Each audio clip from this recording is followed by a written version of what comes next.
So this is a paper about intergenerational persistence of earnings, basically, and specifically we're thinking about variation across countries in the degree of persistence. We know that some countries like the United States, there tends to be more persistence than in, for example, Nordic countries or even neighboring countries like Canada. There's much less persistence of outcomes across generations.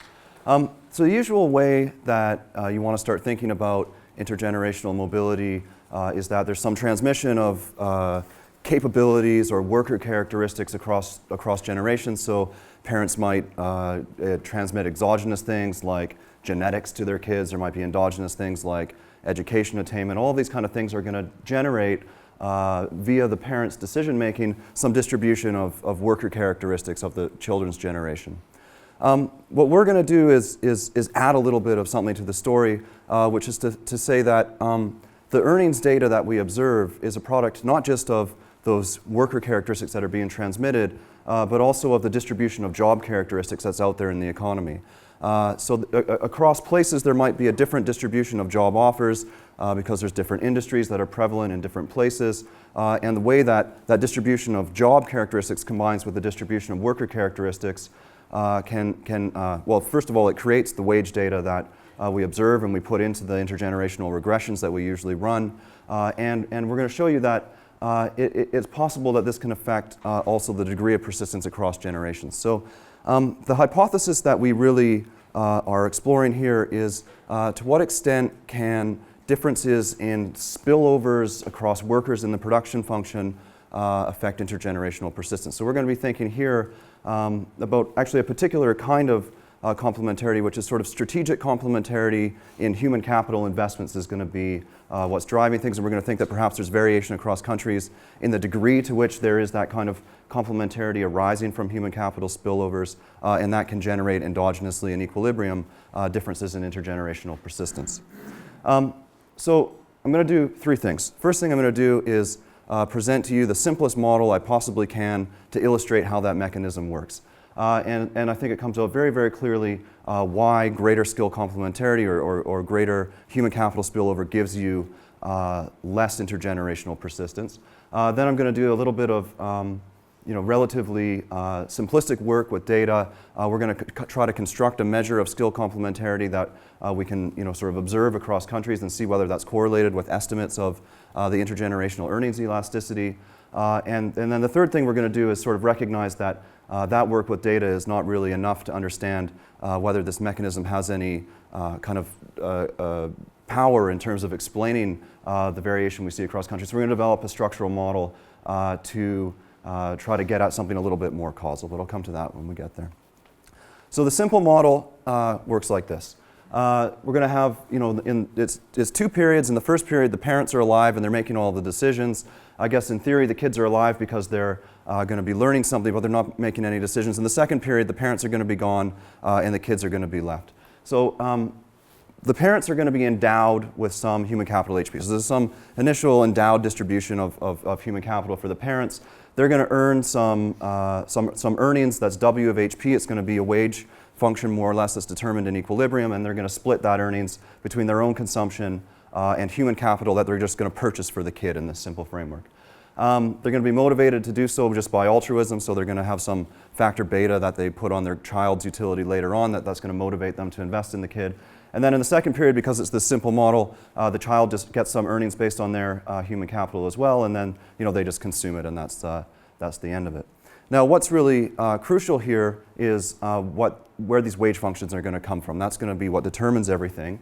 And so here we want to have, again, this model where there's some spillover across workers in terms of their human capital attainment. There's some strategic complementarity. So if you had only two workers, a really easy way to get that is to just have aggregate output as some CES aggregate of the human capital attainment of the two. That way, worker number one's wage is a function, of course, of their own human capital attainment, but worker number two's human capital attainment will affect their productivity as well.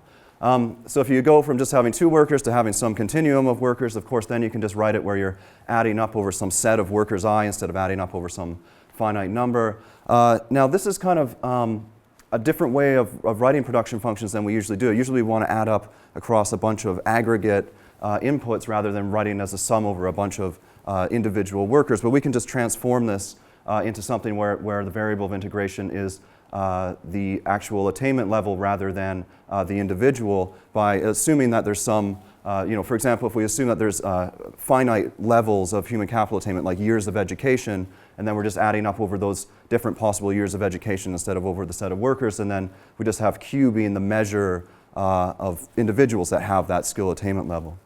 Now, I should point out that this is still different than the way we usually write a CES production function. Usually we would have the complementarity parameter on the Q rather than on the H. And this is exactly here having the strategic complementarity that you're writing it on the other, on the sort of efficiency of these guys rather than on the measure of them. But we need that. We have to write it this way. If we wrote it the other way, then this result wouldn't go through, because it really is a result of strategic complementarity, not some kind of more general complementarity or non-substitutability of inputs. So the wage function that comes out is really simple because everything's set up in such a simple way. Now, the marginal return to human capital investment is going to be the derivative of that earnings function on human capital attainment. And what makes intergenerational persistence depend on this parameter lambda that determines skill complementarity is the following. If you have perfect substitutability of skills so that a worker's wage is just linear on their human capital attainment, then there's a constant marginal return to greater human capital investment. If you have some of this complementarity, then you get a decreasing marginal return to human capital investment, such that if you're somebody who, in an initial world with lambda equal to 1, so perfect substitutability, has relatively low human capital attainment, then if you suddenly shift to a world where there's a lot of complementarity, your marginal return to greater investment actually goes up. So this will make sort of poorer families invest more in their kids if you had that kind of shift. Whereas for richer families where the kid has a high human capital attainment, when there's a lambda equal to 1, if you suddenly shift to lambda equal something smaller, you're actually going to have a lower marginal return to human capital investment. And actually the place where this crosses is where human capital attainment is exactly equal to average human capital attainment. Okay, so you can kind of see what's going to happen here is as you shift from a high lambda to a low lambda country, you're going to sort of speed up regression to the mean because the poorer families are going to invest more in their kids, their human capital attainment is going to go up. The richer families are going to invest less. You'll just sort of have a faster regression to the mean in incomes when you have a smaller lambda or more of this spillover effect going on. Okay, so I think that sort of illustrates the comparative static. We can also see it if we derive kind of the equilibrium intergenerational earnings equation for this model. And so if we assume log utility, then everything's even simpler than it was already. But we get, in that case, that the earnings of a child depend on the earnings of their parents with an elasticity lambda. So actually, the skill complementarity parameter ends up being exactly the intergenerational earnings elasticity. In this case, with more general kind of setups, you would still have some dependence. But yeah.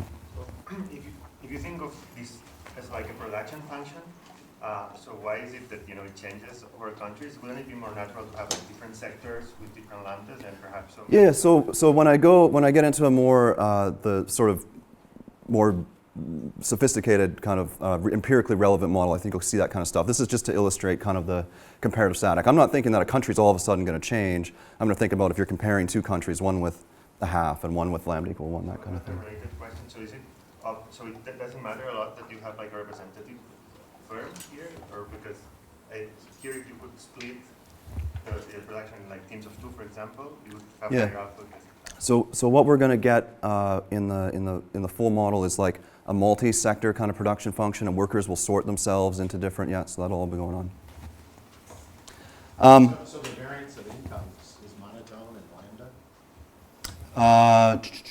Just measure the dispersion, like 90. Yeah, that's right. Here it would be, given the initial HPs,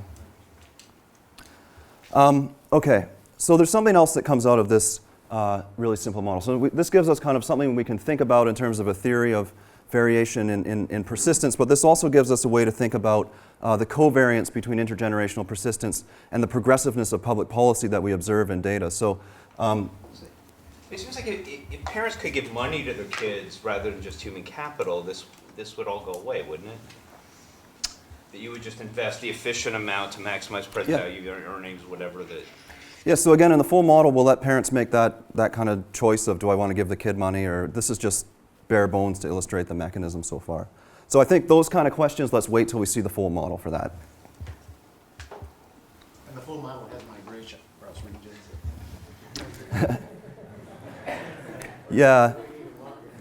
So this, yeah, this is an issue. So we tried to think about this also in terms of regions of the United States, and we realized it's just a total non-starter because of that. If we think about like maybe Germany versus the United States, then it's maybe a little bit less of an issue. But yeah, migration is something that we are having a hard time dealing with here. There is like a skill gradient of migration, so you think Yeah. at lower levels, something like this might operate, but at higher skill levels, maybe not. Anyway, just a question. Yeah, no, but no, we won't have migration there. No. Okay, so you can just imagine that because there's this spillover effect that households aren't really taking into account, that if a planner was going to try to undo it, if you were in a country where the lambda is smaller, then there's going to be a greater degree of subsidization that's optimal in order to undo in order to account for the externality. And so this actually gives you a theory of the covariance between the progressiveness of public policy and intergenerational persistence as well. But I can show that to people after if they're interested. Okay, so how can we measure skill complementarity or measure spillovers? So what we're going to do here is we're going to try to construct a measure at the industry level of how much spillover there is, and we're going to use some ONET data to do that. And then, so you can imagine once we have these industry level measures constructed, then we can multiply by the percentage of GDP paid to each of those industries to get a national level measure. And then just by using the different weights that reflect the different industrial compositions of different countries, we can get measures for each different country. Now, the crucial thing is that we're going to be trying to measure skill complementarity for US industries, and we're going to make the relatively heroic assumption that the degree of complementarity in, say, I don't know, natural resource extraction is the same in Canada and the US and in Germany and all these kind of things. But that's the only way we could see to really do it. So here's the, so by the way, so ONET is obviously occupational data. So we're going to look at, for particular occupations, are you a member of a team? Well, if you're going to affect somebody else's output, probably it's more likely if you're a member of a team than otherwise. We're going to use this, how responsible are you for the work outcomes of other people? So it's almost directly asking, how much do you affect other people's productivity? And the last one is kind of an inverse measure, how much do you just depend on yourself and getting things done on your job? And so obviously a lower score on that would be reflective of perhaps greater complementarity. So these are occupation level measures. We link this to the CPS, so everybody we observe their occupation, we give them a score on each of these. And then we use also the industry code that's in the CPS to average within industries within the US each of these things. So we can work with them individually, or in our main results, we're going to work with the first principle component out of the three of them. The results are really the same regardless of which of those approaches we take. Okay, so we get the industry level thing, we multiply by percentage of GDP paid to each industry for a bunch of different countries. And then we graph it against intergenerational persistence. So what you've got here out of these four different graphs, so the first row is a set of countries for whom we have, according to Miles Korak anyway, very, very comparable estimates of the intergenerational earnings elasticity. The second row, the only difference is that we've added some more countries where we're less sure about the comparability of the estimates of the intergenerational earnings elasticity, but we still think that they're somewhat comparable. The first column is using only that responsibility variable that I mentioned before, so the one ONET survey item as the measure of complementarity. The second column is using the first principle component out of the three different measures. Is this before or after tax and transfers are included in the measure of income, the IGE? I think it's earnings prior. Right, the base earning, okay. Yeah. Makes a difference. Oh yeah. Well, I mean, yeah, especially if you compare Finland and, okay, so how do you measure, or how do you think about what's on the x-axis? So as you're going from, I guess, your left to your right, you're getting into a smaller lambda, so more complementarity, apparently. So it kind of lines up exactly with the theory, with the exception of Denmark, which we can't really explain. The US, the UK, places where there's high persistence, according to this, the industries that they're specializing in are ones where skill complementarity is relatively minor, so there's relative substitutability in the prevailing or the dominant industries. And then Canada, Finland, so on the right-hand side, specialize in countries where, according to these ONET survey items, there's relatively more complementarity. So what are examples of the differences in industrial mix that are causing that? So I know Canada versus the US. So Canada, natural resource extraction is much, much bigger than in the US, relatively speaking. In the US, finance, real estate are much, much bigger than in Canada, and they're really at polar ends. And I'll show you a table with, eventually we're going to estimate the actual lambda for industries, and I'll show you a table with the industry and the lambda, and we can kind of think about it then. So I would guess that finance and real estate, there is a certain amount of work. Yeah. And mineral extraction, there's also there's significant amount of doing stuff yourself. So your intuition disagrees with the data? Well, I don't think I would call it strong intuition, but it's not obvious that. Yeah, I mean, I didn't come up with this. This is based on data. I don't know. Okay, I should push on. So let me just make sure I understand. Sure. So this measure, like a country like Denmark, which is a small, essentially open economy, right? So then what are the industries? So what is the skill base? I mean, do I think of the complementary inputs that it imports, or it's just literally the local industries? And one of the spillovers over products, or is it over, or inputs, say, or is it over people living next to each other or something? I'm not- yeah, no, it's over people. Right, that's what I'm thinking. Yeah. But this is, I mean, Denmark is a little tiny island and a huge sea, right? And I don't know whether German industry is complementary or not. And there is a lot of migration, right? And again, among Yeah. skilled people. So that's why I'm just wondering about the notion of what the inputs defined over there. No. So these are. So later on, we'll distinguish between like capital inputs and human capital, and within human capital, we'll have it that individuals affect each other's productivity, like really at an individual level, not at any kind of aggregate level. Yeah. Yeah, but like Denmark is outsourcing to, say, Czechoslovakia or something, and they're working. I mean, there's a complementarity using Czech. Oh, I see what you're part of saying, the yeah. production process, and Danish final assembly or something like that. Just a hypothetical story. That would apply to Germany too, I would guess. Right? So, Yeah. So I mean, it's going to be based on. and so the complementarity could take place at the workplace. I'm just wondering exactly where this complementarity is arising. Is it just in skill production? I have a bunch of educated people all around me. Yeah, so I get better, or is it in inputs that I basically find myself as a human capital factor more productive if I have some complementary inputs that are really high quality, and that could be anywhere in the production chain. Yeah, no, it's really just on your coworkers, and another part of the answer to your question, I think, the is coworkers could be in another country, is what I'm saying, right? In that sense. No. Not in his, I understand, but I'm thinking. no. In reality, they could indeed. Yes, yeah. So if I'm building a car and using parts from China, and I just don't know. So we're going to put So it's more just- weight. It's kind of a notion of what the production function is capturing. Is it like a family production function, or is it a final output production function?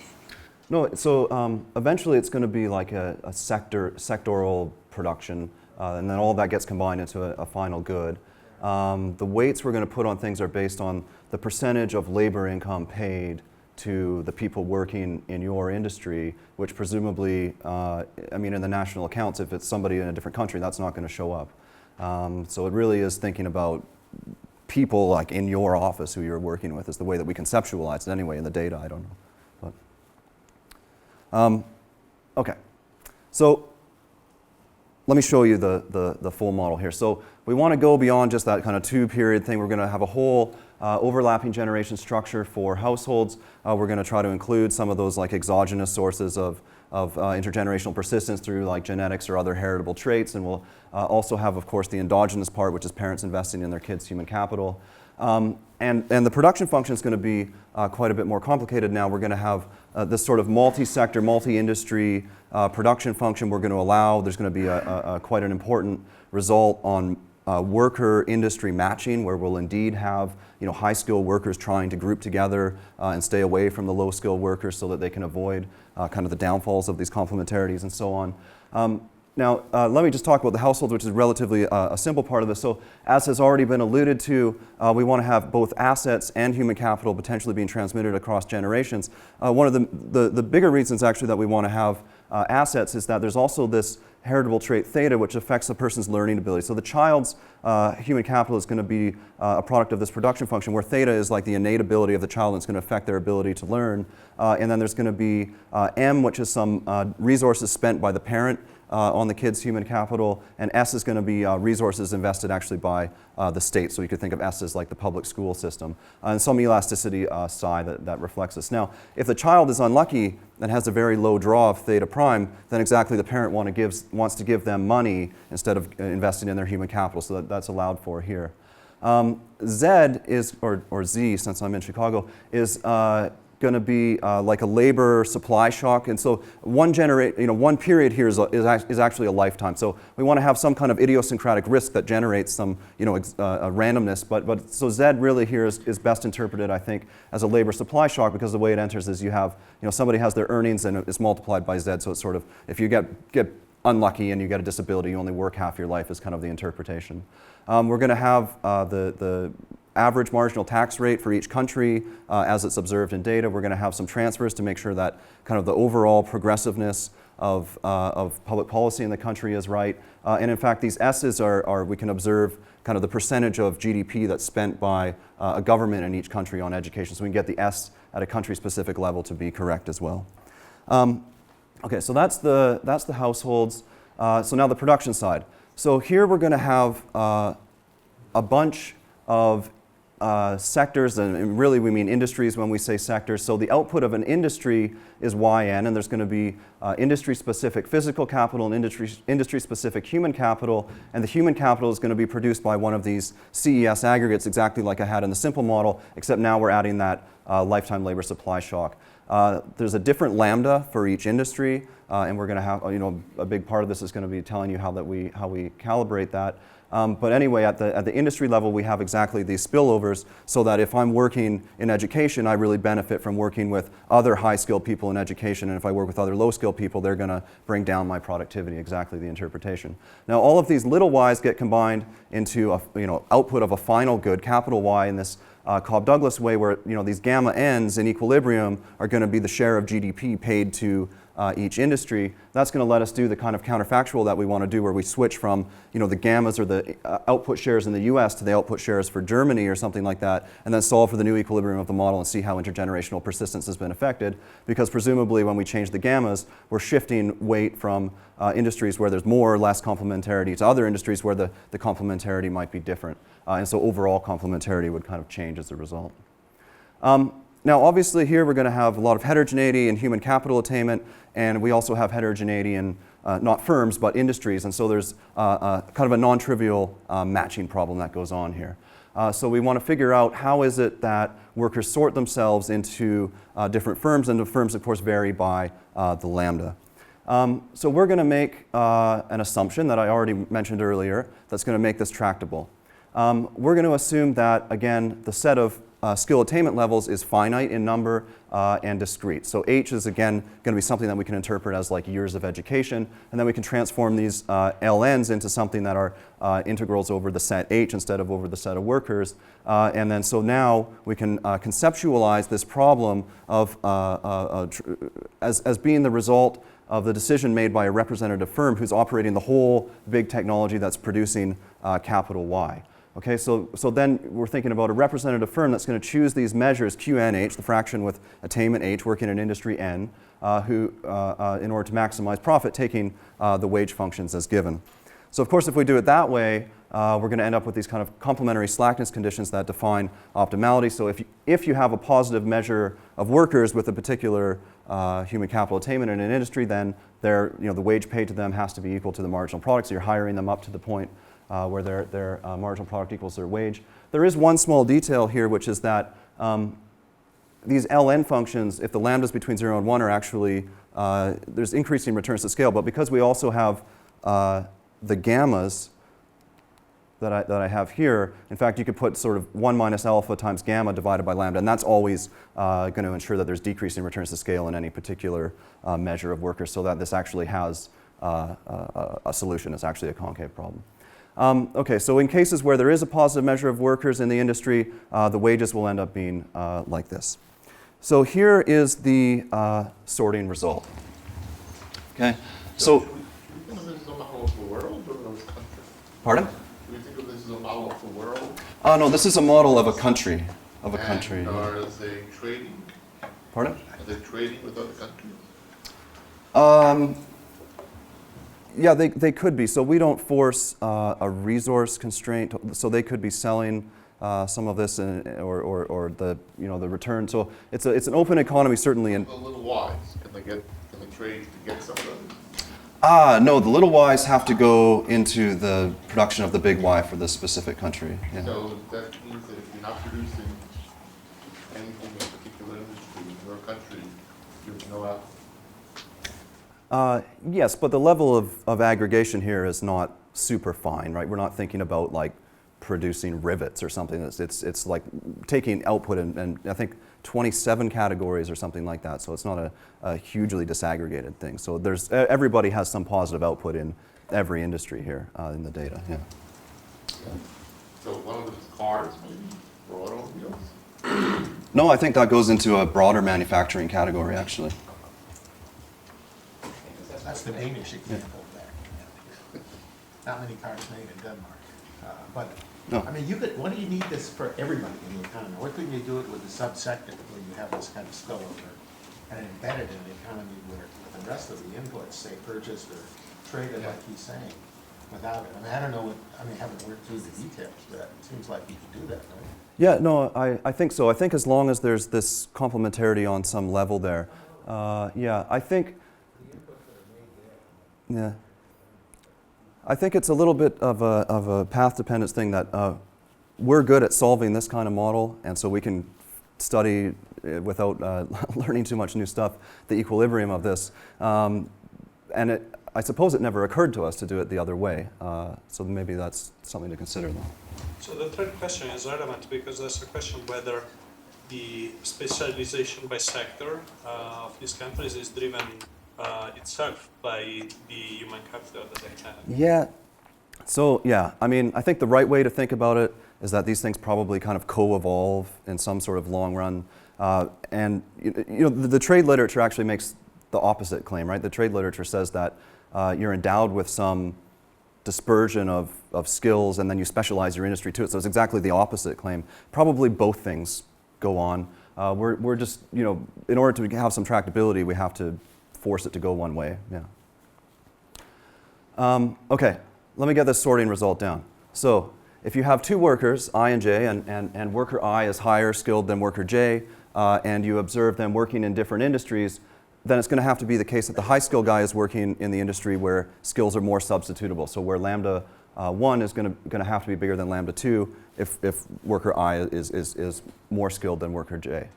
Okay, so the whole point here is that workers obviously observe, I have a certain skill level, there's some wage offered to me in all the different industries. I'm of course going to work in the one where the wage offered to me is higher. So worker I in industry 1 where they're working has to have a higher wage offer than the wage offer they would get from working in industry 2. The same for worker J, because we observe them having chosen to go to industry 2, they must be earning a higher wage there than they would have if they were in industry 1. Okay, so then you can just take the ratios of these inequalities and then using those wage functions that I showed you a couple of slides ago right here, taking ratios, everything drops out and you just end up with ratios of their human capital attainment to the power of the two lambdas with an inequality. So therefore it's got to be the case that skill substitutability in the industry where the high skill guy is greater. So are you assuming that the Zs are the same across industries, or? The distribution of the Zs. So the idea is that people sort themselves into an industry and then later on they're going to realize their labor supply shock, which usually the idea is that it's probably something like a disability. So if you get a disability shock, you don't change industries, you just drop out of the labor force. Yeah. There's But gotta be something wrong with that statement. That says that at least one of the industries is at a corner. And then at the bottom of that slide, it says that you're not at a corner.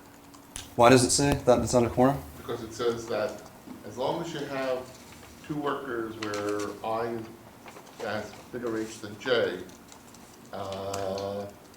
then, let's see, worker I is 1. And it basically tells you how to order all of the workers, right? Exactly, yeah.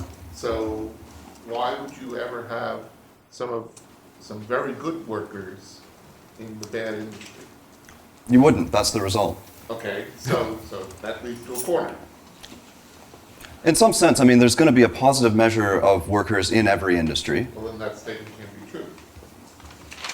That says that if there's a really good guy in the bad industry, and there's a not so good guy in the good industry, they should switch. That's right. Yeah. So you have to be at a corner. Yeah, I don't know what you mean by a corner. It just, What I mean is that at least one of those two industries is going to have no workers of a particular type. that's right. That's How would right. the bottom statement be true if one of those is zero? No, those are counterfactual. So there's still wage offers, right? Okay, So that's the wage that would be offered. Hypothetical, it's kind of out of equilibrium. okay. But we can talk about that more after. But I think it works. Okay, so this sort of promise that workers will sort themselves out in this way lets us basically solve the model. Again, we just take the distribution of workers as you exactly described, cut it up by levels and distribute them into the industries, and then make sure we're getting those thresholds so that the marginal products are equal to the wage functions. So then we can solve the model, then we can study intergenerational persistence, provided that we parameterize everything. And so let me talk about that. So the main thing here are these lambdas. We need to get them right. So what we're going to do is we're going to use that ONET data, the first principal component that I mentioned earlier, and we're going to specify that the lambda has kind of a linear relationship on the ONET variable. And then, so we need to set the parameters A0 and A1 in that equation, and the way that we're going to do it is use this sort of model theoretic result that says that the variance of log earnings within an industry in the model is increasing in the lambda of that. You can kind of see where this comes from if I just jump here. So if you take the wage equation that holds whenever there's the positive measure of workers, multiply it by Z, and then take logs, and then take the variance, you get exactly this relationship that I was working with. Can I ask a question? ONET here is a scalar, right? This index. It's like you said, you took the first, I'm just wondering, ONET has multiple dimensions, and I'm wondering why, in principle, you couldn't imagine having some, different, this came up in a conversation. That's the other true. day. So I'm just curious why you wanted to work with them. Anyway, it's not a big deal. It just seems like it's trivial to add. Yeah, no, I think, so the covariance between like the three different measures that we were working with is very, very high. So we felt like we weren't really gaining that much by adding the complexity. But yeah, we can do it. Conceptually, they sounded different for the ONET characteristics that described yesterday. Yeah, no, conceptually they seem different, but they're very, very correlated, yeah.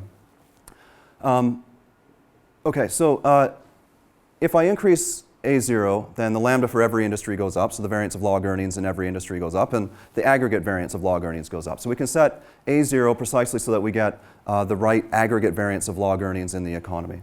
If I make A1 go up, then for industries where the ONET score is very, very high, then we're going to have a bigger variance of log earnings in that industry. But for industries where the ONET score is very, very low, we're going to have a smaller variance of log earnings. And so that tells us that the A1 is going to tell us something about the relationship between industry level variance of log earnings and the ONET score. So we can exactly, with the CPS data, go and construct the variance of log earnings within an industry, regress that on the industry level ONET scores that we have, and then we want to simulate data from the model and adjust the A1 until we can reproduce the relationship that's observed there. And this B1, of course, because the ONET is the first principal component, this B1 is actually just the covariance between ONET and the variance of log earnings. And so that's how we set the lambdas, and this just describes the... So the way that you described proposition 1 was a statement of one big organizer that organizes labor across all industries into a final good, right? Mm-hmm. In a decentralized economy where you have individual firms and individual industries, is this a model of multiple equilibrium? It sounds like a coordination game. If everybody has coordinated into one industry that is high skill, and there's large complementarities, I want to coordinate in there as well. Can we? I mean, do you have an obvious prediction for decentralized equilibrium in this model? No. So yeah, we hadn't really. When we got to this, we knew that this was challenging, so we decided to go the route that we did of just taking this one approach that would give us one equilibrium. There could be others. I would have to think about it more, but yeah. Okay, here's a table that shows us the first two columns are actually just data, the gammas, the industry shares. We can observe that in OECD data, and we can also observe the capital share for each industry in the OECD data. And then the lambda is the estimate of the lambda that comes out of that, just setting the A0 and A1 as I described. So what are the industries where lambda's high, where skills are relatively substitutable? So the highest ones are like education, health work, real estate is here. I think finance has a high lambda as well. So these are, again, exactly what you would think of as probably high-skill industries. So it seems like the lambdas that are implied by the estimation are consistent with the sorting result. The lowest lambdas are, agriculture, hunting, forestry, and fishing. I guess that's not fly fishing, just for, so we feel like this is consistent. At least the estimates are consistent with the implication of the model. So now we can do the exercise of, so these are all of the gammas, by the way, for the United States. Now we want to do the exercise of, let's swap these gammas out and let's put in the ones for different countries, and let's find out what intergenerational persistence, or how intergenerational persistence changes when we do that, when we put more weight on industries where perhaps the lambda is bigger or smaller. So the specific way to think about this question is, suppose you take the United States and suddenly you can just change overnight the industrial composition of the United States to be that of a different country. Everything else is the same, right? The education system is the same, all of that kind of stuff. All you're doing, the process that's generating idiosyncratic risk is the same.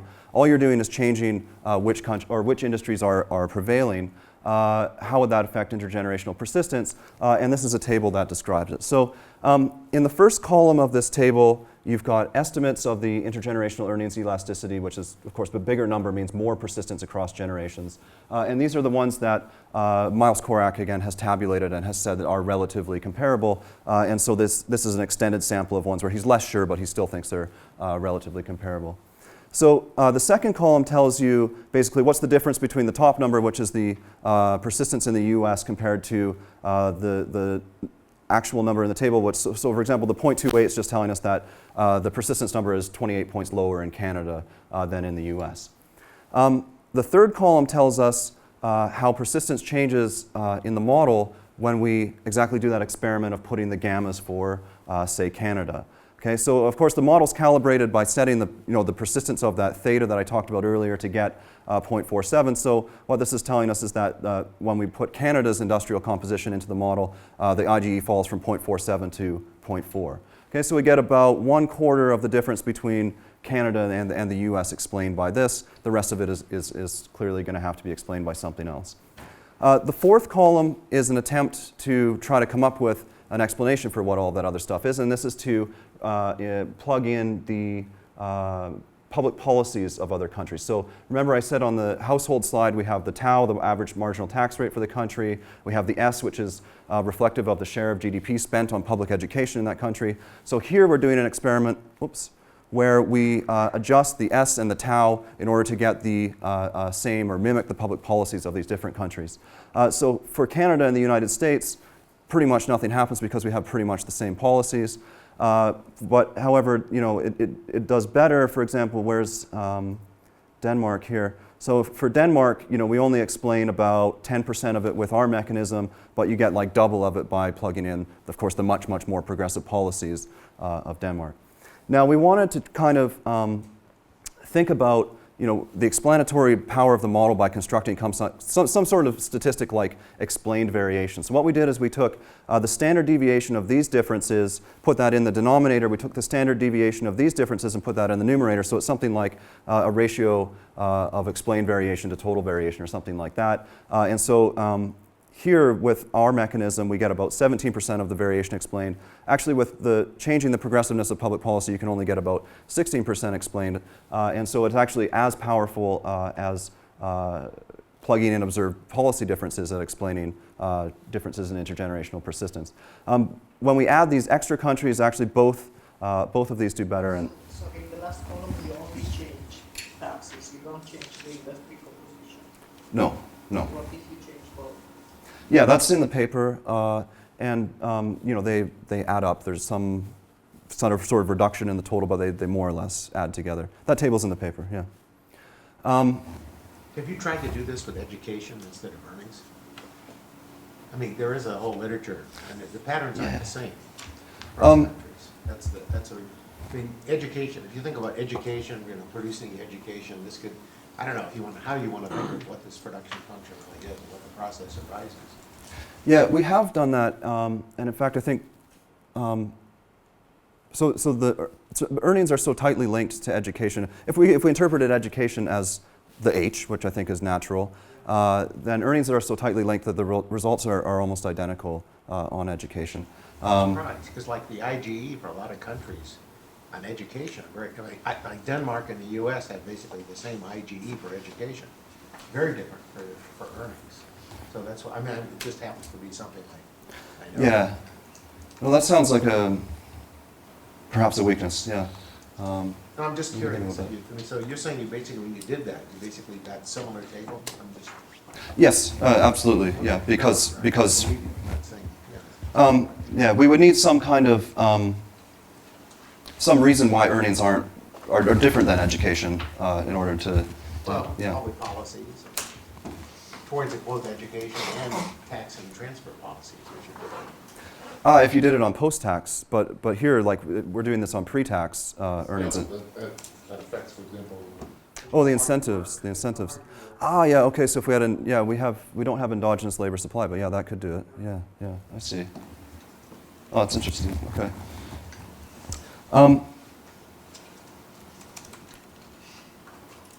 Okay, so I think the way that we read this table is that there are some successes of this mechanism at explaining things. There's also some, utter failures. Like, for example, we get it going the wrong way for the UK. So clearly, this is not, some kind of all-explaining mechanism for intergenerational persistence, but it seems to explain something to us.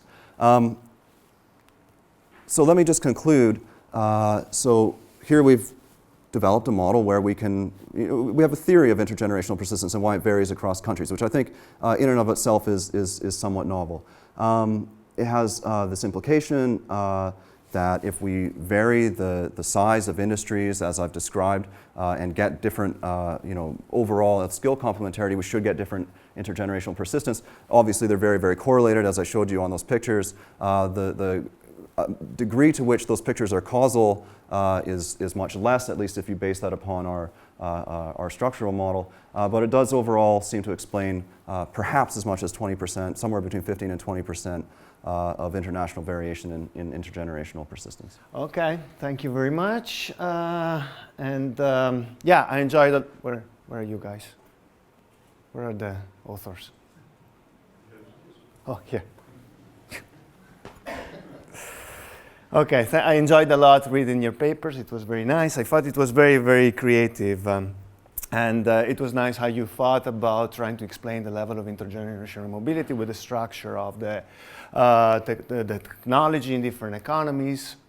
The prediction that you come up with is that basically you might have at high ability parents might decide to invest less in their children in economies in which the skills are more complements, basically, just because the return to skills is a function of the complementarity. You have at the beginning, so basically you split the paper in three parts. There's first an analytical example, very simple, very stylized.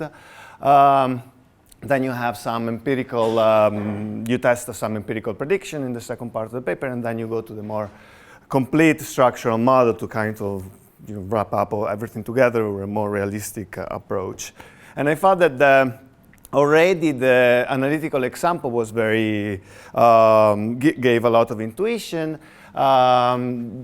Basically, that very simple analytical example provides a wage equation which already shows you the relationship between the skills and the level of substitutability. Here, lambda is substitutability. The closer to 1, it's between 0 and 1. The closer to 1, the more substitutability you have. And if you try to think how the return to ability, to skills, changes across, with changes in lambda, you get something like this. This is a second derivative. Hopefully it's more or less right. In any case, here you have basically y is the production, is the total production. H is the level of the skills, and this is a function of lambda, but it doesn't depend on h, so it doesn't matter too much. In any case, you see how this depends on the log of h over y. So it's pretty nice to understand. This lets you understand that basically when you have high ability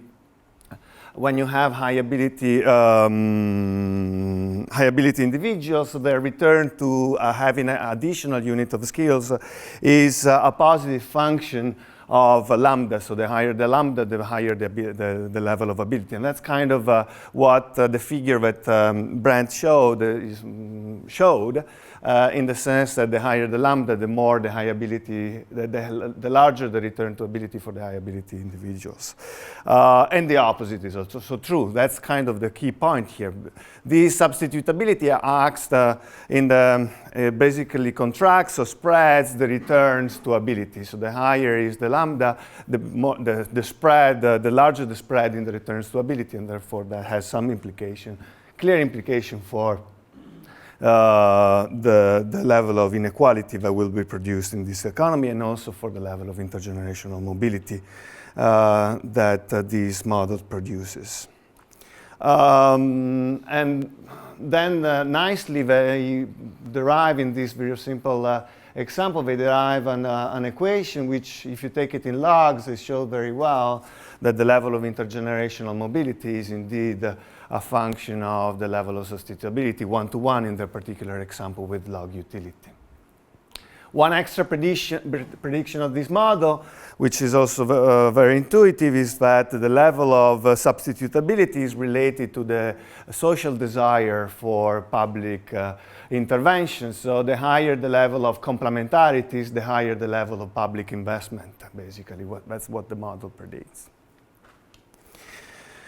So I thought that the idea is very cool, the execution careful, the results is also very believable. I like the 20, 15, 20%. Very often you read papers that explain 100% of the thing with one channel only. I'm more skeptical of those.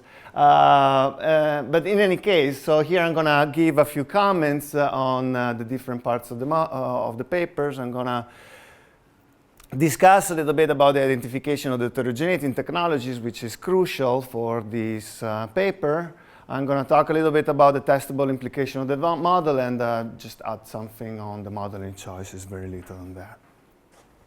So the idea here is basically comparing across country, the results across country with different level of substitutability. So it's crucial to be able to identify the level of substitutability across different countries. And as you guys already have mentioned, that's a very difficult task. There's many parts, many factors that come into play, so it's a nightmare.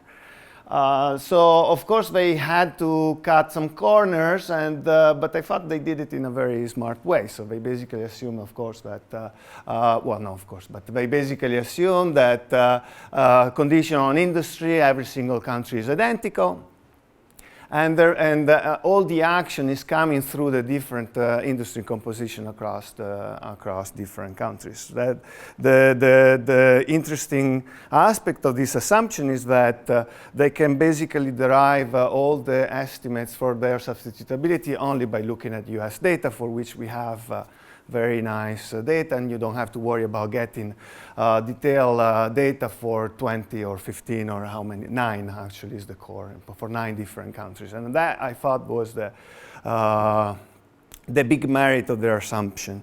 And the only thing that you need from the other countries is just the shares of the industry, and that's relatively simple to obtain. So they have, so in the paper, so now they start talking about how to define, how to identify substitutability in a given industry, and they propose 2 methods in the paper. The first method, which they didn't talk about, Brent didn't talk about, is basically creating a proxy for substitutability, which is just the dispersion, the wage dispersion in a given industry. And basically, in their empirical part, they show that countries with more high inequality industries have higher IGE. And I thought that that wasn't very related to their model, so I wasn't a big fan of this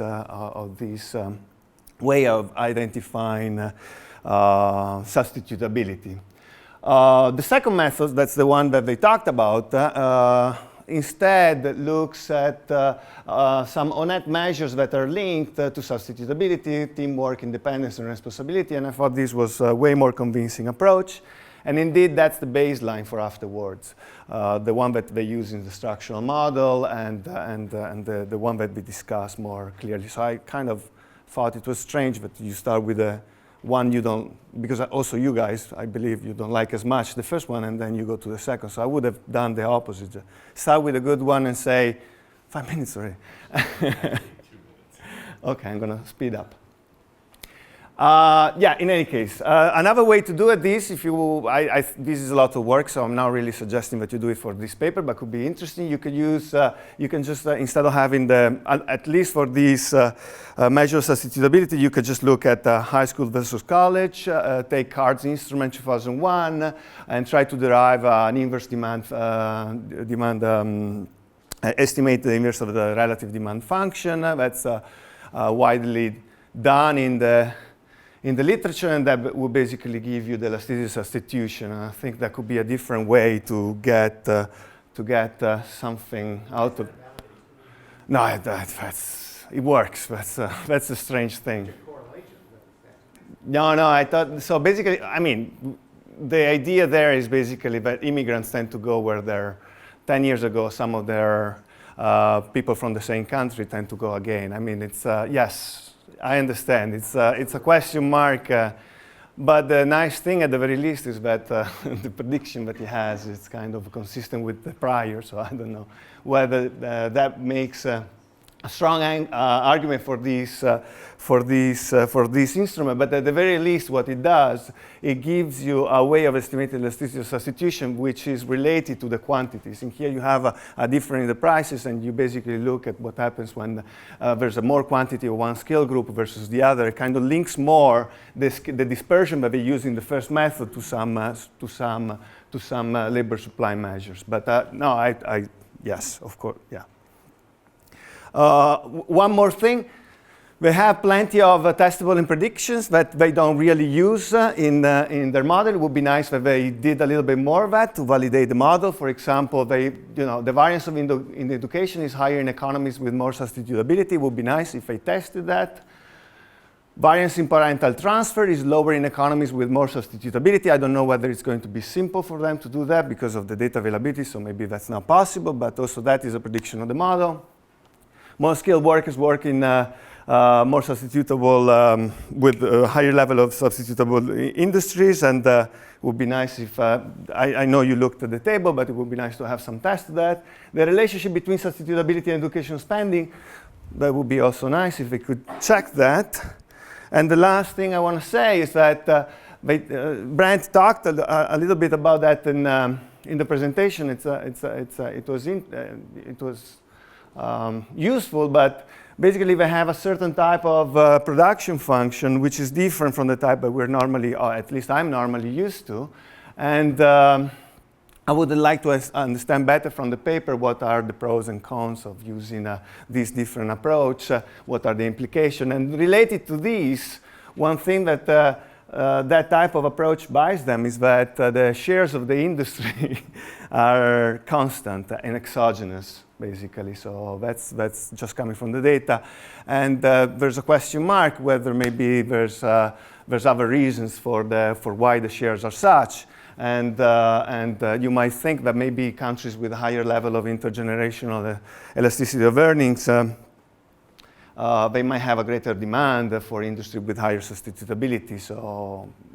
So then the shares might actually be endogenous. But I understand that might not be simple in this. I'm done. Thank you very much.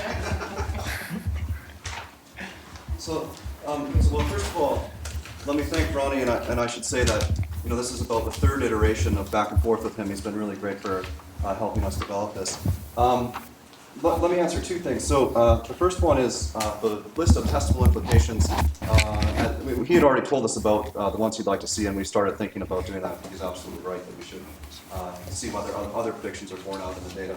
The other thing I want to say is it's related both, I think, to the idea of using the card instrument and the idea of using this other production function is that the theory isn't not just any production function where you have imperfect substitutability of inputs will work. You really need to have it that it generates this strategic complementarity in human capital investments, which you wouldn't have, I mean, I think you would have sort of a formally ambiguous results if you use the second production function, whereas the first one, as I showed you guys, because of that strategic complementarity aspect in the human capital investments, you get for sure that lambda is related in one direction to intergenerational earnings statistics. So it's not, I didn't want to present this as something that's general, any production function where there's complementarity in inputs. It's really that particular type of complementarity. Do you have time for more? What's exogenous here? What's exogenous?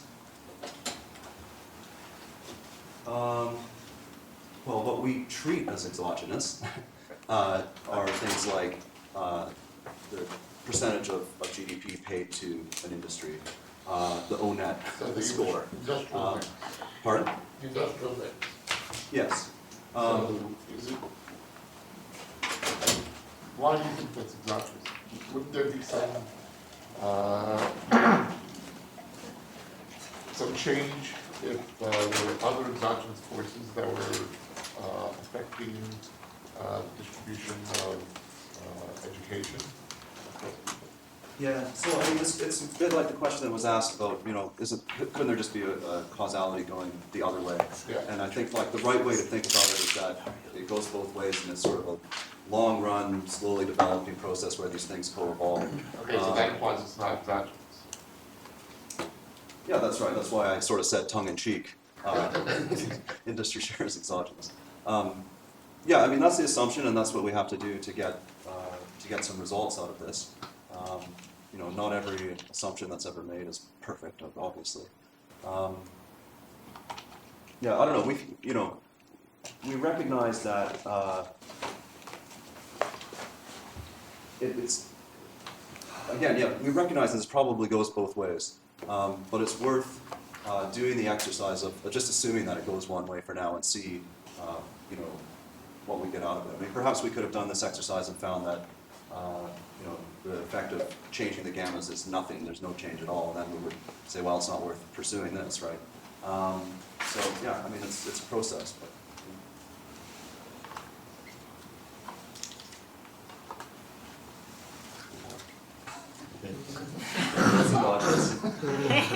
So you're assuming now, I think, that everyone, you're essentially assuming that everyone within an industry has the same occupation, essentially.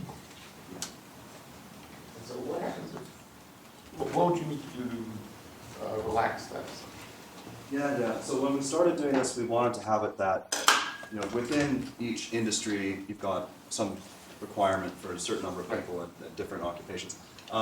When you do that, then, you know, we couldn't get a nice sorting result that would let us solve the model. So that's why we didn't do it, but we do recognize that that's probably the right way to think about it. And that probably also affects the empirical work, doesn't it?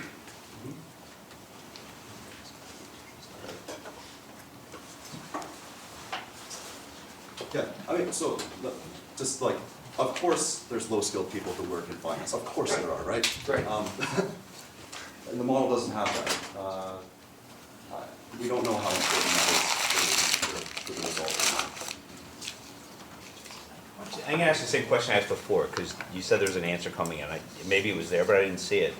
If I can give to my kid in either money or human capital, then I can invest in human capital until I get the efficient investment in human capital, and then there's no direct reason why there should be a relationship between the human capital of the parent and the human capital of the kid. So what parents should do is invest That's actually not true, depends on the technology a lot. I mean, if there's a direct relationship, if there's a direct, yeah, so you need something else other than the channel that they're talking about. Okay, yeah, okay. So, I mean, you should have, so that decreasing return function, at some point, it should just, nobody should go beyond a certain upper bound on human capital attainments, I guess, right? Which, if I can get, no, I should just invest in my kid until the return to human capital is equal to the interest rate. And if Well, that's, you can borrow. I mean, so if you're borrowing, yeah, so you need Yeah. something else in them. So you can't endow your kid with, maybe that wasn't clear on the slide, you can't endow your kid with debt, maybe that's the answer. Okay. Yeah, so we have, you know, we do observe that, so here, because it's just one period-lived families, only the very, very richest families in the equilibrium of the model actually give some assets to their kid, and that's because, you know, the return gets so small that actually the return on physical capital for that short period of time is higher. But in your setup, you could include the input of the parent as a direct, right? The education of the parent as a direct input, not just the income. I mean, Yeah, but then it's not this model, then. Well, then I wonder it has nothing to do how much with- would yeah. it change if you add that, I guess, is the thing. A lot of evidence of that effect. Yeah, so we do have that theta, which is highly correlated with the parent's theta. So, I mean, that's not a choice, that's exogenous, but,